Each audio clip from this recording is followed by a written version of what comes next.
በእስልምና በክርስትና እምነት ተከታዮች ዘንድ የጾም ወቅት ነው ወቅቱ እንደሚታወቀው የእስልምና ተከታዮች ደግሞ ጾማቸውን ወደ ማጠናቀቁ ላይ ነው የሚገኙት ዛሬ እዚህ ቫቲካን አካባቢ የሚገኘው ቢላል አልሀበሽ ማዕከል ተገኝቻለሁ እዛ ደግሞ ብዙ ታሪኮች ያሉበት የሚገኙበት ቦታም ጭምር ነው ቢላል እንግዲህ የመጀመሪያውን አዛን ያለው ኢትዮጵያዊ ነው የነብዩ መሐመድ ደግሞ የቅርብ ወዳጅም ጭምር ነው እዚህ ውስጥ የሚገኙ ታሪኮች እስልምና እንዴት ወደ ሀገራችን እንደገባ እንዲሁም የእስልምና እምነት ተከታዮች የሚጠቀሟቸው ቁሳቁሶች አልባሳት የተለያዩ ነገሮች ይገኙበታል ወደ ውስጥ ገባ ልበልና በዙረት ዞር ዞር እያልኩ አሳያችኋለሁ አባቱ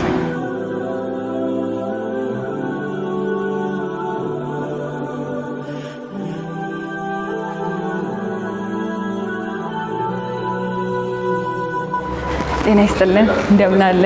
ሰላም ነው አለን አለን ዲኖ ደስ ይላል ሙዚየም እንግዲህ እናንተ ጋር ዞር ዞር ብለን የእስልምና ታሪኮች እንዲሁም ደግሞ የእስልምና እምነት ተከታዮች የሚጠቀሟቸው አልባሳት እንዳሉ ሰምቻለሁ ስለዚህ ከቱ ጋር ጀምረን ነው ማየት የምንጀምረው ግን አንተን እንተዋወቅ ኦኬ ስሜ አደም መሐመድ ይባላል የቢላል ሀበሽ ሙዚየም አስተባባሪና ባለሙያ ነኝ የጾም ወቅት ነው መጀመሪያ እንኳን አደረሰ እንኳን አብራ አደረሰ በጣም በጉጉት የምትጠብቁት ወቅት እንደሆነ ይታወቃልና እስቲ ከሱ ጋር ማያይዘን እነዚህን ታሪኮች መለስ ብለን እናንሳ ብለን ነው እዚህ የተገኘ ነው ስለዚህ ከቱ ጋር ነው ልጀምር ጉብኝት በድጋሚ አመሰግናለሁ ምን ጀምረው ከዚህ አካባቢ ነው እንግዲህ ሀገራችን ኢትዮጵያ የብዙ ታሪክ የብዙ ስብስብ የብዙ ብሔር ብሔረሰቦች የብዙ እምነት ተከታይ እንደመሆኑ ይታወቃል ሀገራችን ኢትዮጵያ ደግሞ በአለም የቀደም ስልጣኔ አንዷ ኢትዮጵያ ሀገራችን እንደመሆኑ ይታወቃልና እንደ መግቢያ ያደረግነው እንግዲህ በአፍሪካ የመጀመሪያው መስጊድ የሆነ መስጂድ ነጃሺ ትግራይ ክልል ውቅሮ አካባቢ የሚገኝ ንጉስ ነጃሺ እሳቸው መቃብርም እዚህ አካባቢ ላይ ይገኛል አመሰራራቱ 7ኛው ክፍለ ዘመን እንደሆነ ይታወቃል እዚህም አካባቢ ደግሞ የነብዩ ወዳጅ የነበሩ ባልደረባ የነበሩ እዚህ ቀብራቸው እንደሚገኝ ያሳያል ማለት ነው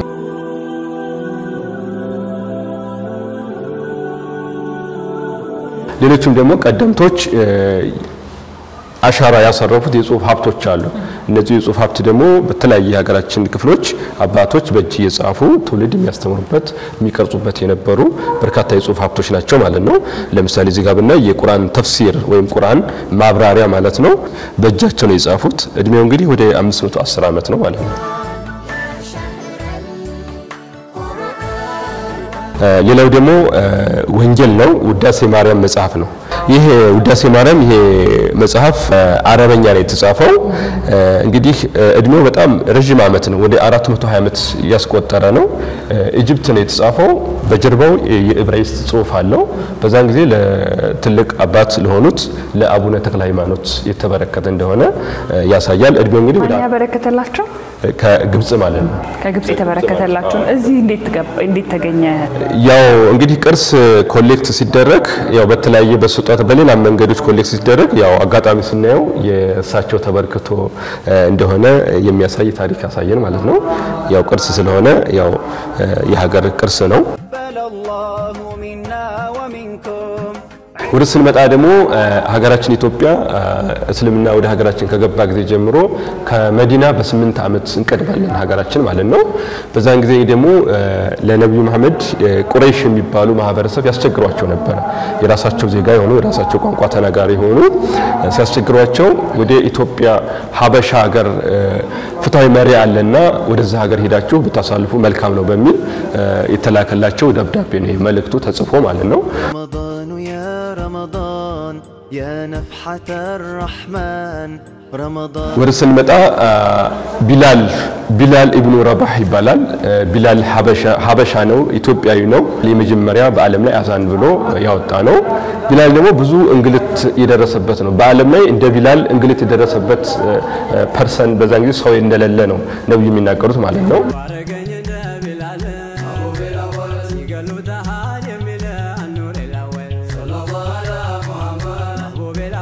ሌሎችም ደግሞ ወደ ኢትዮጵያ የመጀመሪያ የመጡ ሰሃባዎች አሉ የነብዩ ወዳጅ አሉ እንግዲህ የነሱ ዑስማን አብዱላህ ኢብኑ አውፍ መተዋል ሩቅያ ቢንት ረሱላህ ሰለላሁ ዐለይሂ ወሰለም ሩቅያ ልጃቸው ሳትቀር ወደ 15 የሚሆኑ ሰሃባዎች ኢትዮጵያ ውስጥ መተዋል ማለት የመጀመሪያ ማለት ነው የነብዩ ወዳጅ ማለት ነው ከዛ ደግሞ ልጃቸው ሩቅያ ማለት ነው ከዛ ያለ በሁለተኛው ሂጅራ ላይ ደግሞ በሁለተኛው ጉዞ ላይ ደግሞ 83 ወንዶችና 19 ሴቶች መጥተዋል ማለት ነው ወደ ኢትዮጵያ ማለት ነው በዛን ጊዜ ነው እንግዲህ ለንጉስ ነጃሺ ለሳቸው ጃዕፈር ኢብኑ አቡ ጣሊብ የሚባሉ ስለ ማርያም አንቀጽ የሚያወራ የቁርአን አያ ስለ መርየም አንቀጽ የቁርአን ምዕራፍ ተነበበላቸው ማለት ነው ያለ እንግዲህ እነዚህ ሁሉ ኢትዮጵያ ውስጥ ሀበሻን ይረገጡ ኢትዮጵያ ውስጥ ይመጡ ናቸው ማለት ነው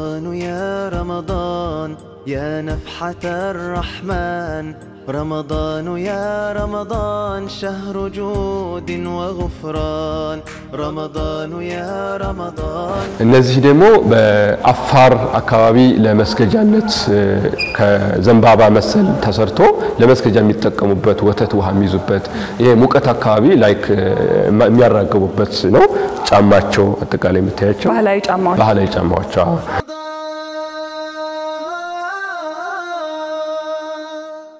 رمضان يا رمضان يا نفحة الرحمن رمضان يا رمضان እነዚህ ደግሞ ሀገረኛ አልባሳት በተለያየ ሀገራችን ክፍሎች ኢትዮጵያን ሙስሊም ሴቶች የሀገራችንን ሊገልጽ የሚችል ከተለያየ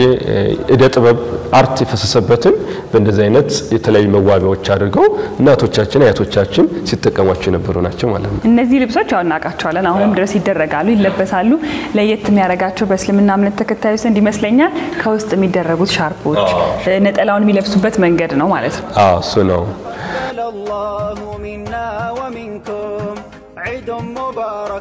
እነዚህ ደግሞ በተለያየ የሀገራችን ክፍሎች እንግዲህ ብዙ አይነት የጥበብ የአርት ዕውቀቶች አሉና ከእንጨት የተሰሩ አሉ ከስፌት የተሰሩ አሉ ከተለያየ መዋቢያ ጆለሪዎች ሁሉ ያላቸው የባህል ምግብ የሚጠቀሟቸው አሉ ከግመል ወተትም ያልቡበት አለ እነዚህ ሁሉ እናቶች እንግዲህ ቀደምት ጊዜ እንደ ትራስ ብርኩማ ወይም ቦራቴ ይተጠቀሙት የነበረ ብርኩማዎች የባህላዊ መገልገያ እቃዎች ናቸው ማለት ነው እዚህ ጋር ጎጆ ቤት ይታየኛል ይሄ ጎጆ ቤት ምንም በማስመል ኦኬ ይሄ ደግሞ ጎጆ ወይም ደግሞ ኸላዋ ወይም ደግሞ ዛውያ ይባላል በሁሉም የሀገራችን ክፍሎች ቀደምት አባቶች የሚያስተምሩት በዚህ መንገድ እንደነበረ ለማሳየት ነው ለምሳሌ በዚህ መንገድ ሲማሩ ሲያስተምሩ የነበሩ ትልልቅ አባቶች በአለም የሚታወቁ ብዙ ያሳተሟቸው መጽሐፎች እንዳሉ ይታወቃልና ለምሳሌ አባቱ ሼኾቹ እዚህ ይቀመጣሉ ደረሳዎች ደግሞ ወይም ደግሞ የቆሎ ተማሪዎች እዛ አካባቢ ይቀመጣሉ ያው ይሄ በሁሉም እምነት ያለ ነገር ነውና በዚህ መንገድ ያስተምሩ ነበር በዚህ ቻሌንጅ ኢትዮጵያ ውስጥ ትውልድ ሲቀርጹ እንደነበረ ሲያስተምሩ እንደነበረ ለማሳየት ነው አጠቃላይ ይሄ ደግሞ አሁንም ድረስ በሁሉም የሀገሪቱ ክፍል በዚህ መንገድ ያስተምሩ ያሉ አባቶች እንዳሉ ለማሳየት ነው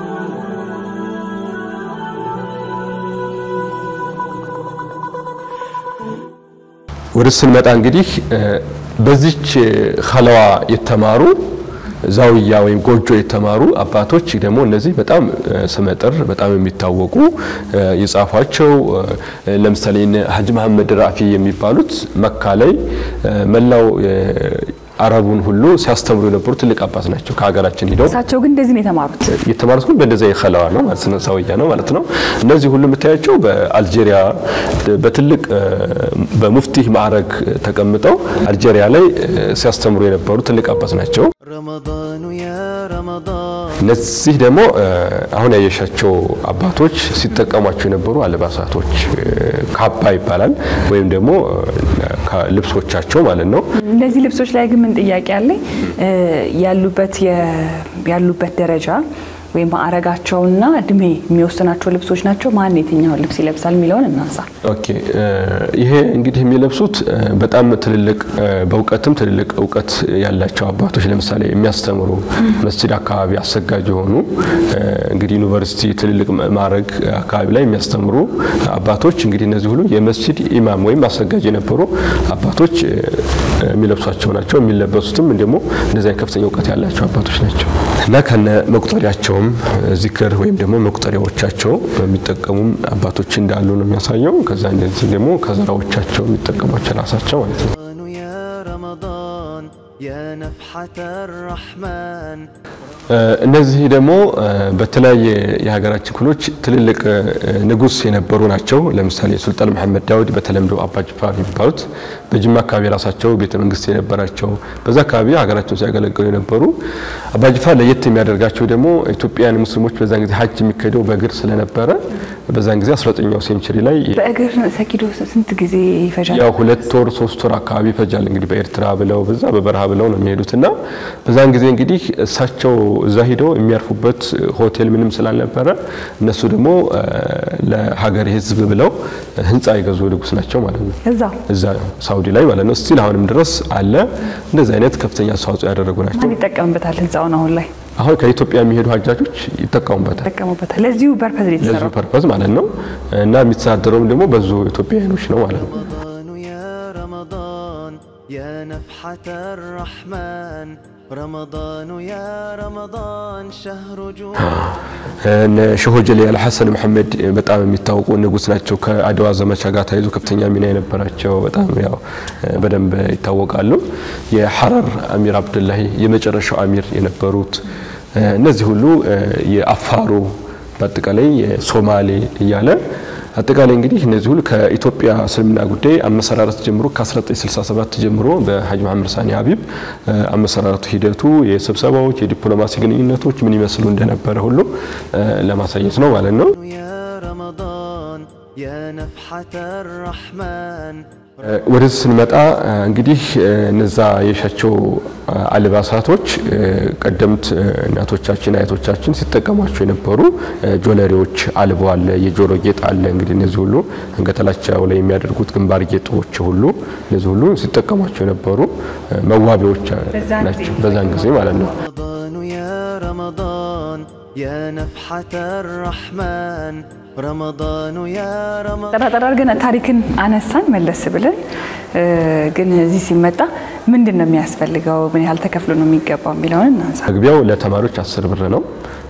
ለአዋቂ ደግሞ 30 ብር ለውጭ ሀገር ዜጋ 100 ብር ነው ያው ማንኛውም ማህበረሰብ 100 መጎብኘት ይችላል በጣም አሪፍ ብዙ ጊዜ ሰዎች ምን ያስባሉ እንደዚህ አይነት የእስልምና እምነት ተከታዮች የሚጠቀሟቸው ቦታዎች ሲመስሏቸው አለባበሳችን እንዴት ቢሆን ይመረጣል ብለው ያስባሉና ምንም አይነት አለባበስ የለበሰ ሰው መጥቶ መጎብኘት ይችላል ቦታውን ይችላል ስቲል እስካሁንም ድረስ ያለፉት 7 አመት በዛ መንገድ የተጎበኘ ነው አሁንም ደግሞ በዛው ቀጥሏል ማለት ነው በጣም ቆንጆ ጊዜ ነበር የሰጠኸኝ እኔ እናንተ በዚህ አንሰናበትም የአፍጥር ሰዓትም እየቀረበ ስለሆነ ሄደን ደግሞ አንድ ቆንጆ ቦታ አብረን እናፈጥራለን ፍቃደኛ ከሆንክ አመሰግናለሁ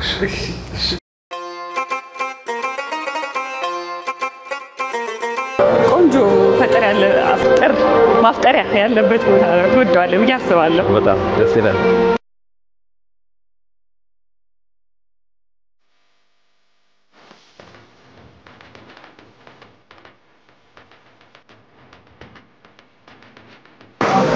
እንግዲህ ስካይላይት ሲመጣ በጣም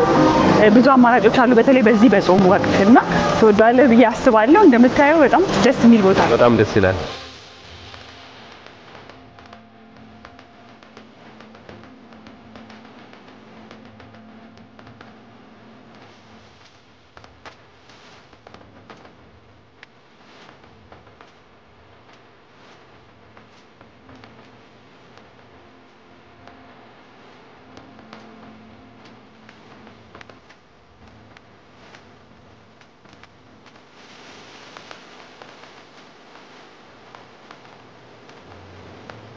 መልካም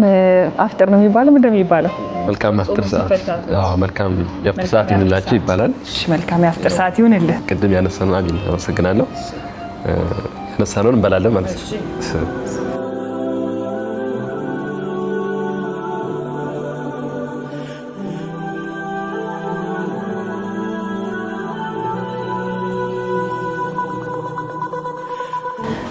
ግን የጾም ሙሉ ቀን ጾም ተውሎ ልክ ሲበላ ድክም ያረጋል አይደለ አዎ ያድክማል ያው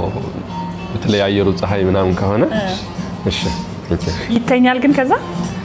አይተኛም በተለይ ከተፈጠረ በኋላ ወደ መስጊድ ይከዳል መስጊድ ይሰገዳል ከዛ በኋላ ደግሞ በ10 ሰዓት የተበላው ዳይጀስት ከሆነ ትንሽ ነገር ይበላል እንጂ ብዙ ከተበላ ድክም ያረጋል አዎ ያድክማል ነው እንጂ ሰው ጾሞ ስለዋለ በርካታ ነገር አይበላም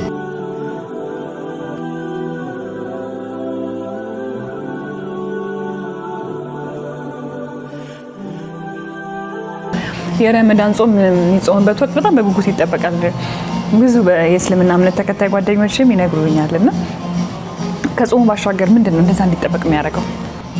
ያው በረመዳን እንደተመሰለሽ በየዓመቱ በጣም በጉጉት የሚጠበቅ ነው እና ያው የሰው ልጅ የሚወሰውስ ሰይጣን አለ አይደል? እሱ ይታሰራል፣ በስንና ተብሎ ይታሰራል። ከዛ ባሻገር ደግሞ በረመዳን ሁሉም የተቸገረ ሁሉ ሰደቃ መልክ በስጦታ መልክ ብዙ የሚፈወሱ አሉ። ሰዎች ይረዳሉ። መንገድ ላይ ያሉ ጎዳናዎች አረጋውያኖች ምናምን በጣም ሳፖርት ስለሚደረጉ በኖርማል ሰዓት ለመስጠት የሚሰስት ሰውዬ ረመዳን ሲመጣ ግን በጣም ቸር ይሆናል። ሁሉ ነገር ይሰጣል። ሁሌ ቢሆን አሪፍ ነው ደግሞ ይበለጥ አይደል? በዛ ሰዓት ሳይበላ ያድርም። ማንም ሰው ሳይበላ ያድርም። እና በጉት የጾለት በጣም ዱዓ ይደረጋል፣ ጾለት ይደረጋል እና በጣም ደስ የሚል ድባብ ነው ያለው። አደም እንግዲህ በጣም አመሰግናለሁ። ቀጣይ የጾም ጊዜም ደግሞ ጥሩ እንዲሆንልህ እመኛለሁ። በዓለም እየመጣ ነው። በዛው መልካም በዓል በልህ ካልተገናኘ። ዛሬ እንግዲህ በቢላል ሉል ማዕከልም ተገኝተን ሙዚየሙን ጎበኘን። ከዛ ባለፈ ደግሞ ስካይላይት መጣልና ቆንጆ የአፍጥር ጊዜ አሳለፍን። ዛሬ በዙረታችን እናንተም ጥሩ ጊዜ ከኛ ጋር እንዳሳለፋችሁ እናምናለን። እኛ በዚሁ እንሰናበታችኋለን። ቻው።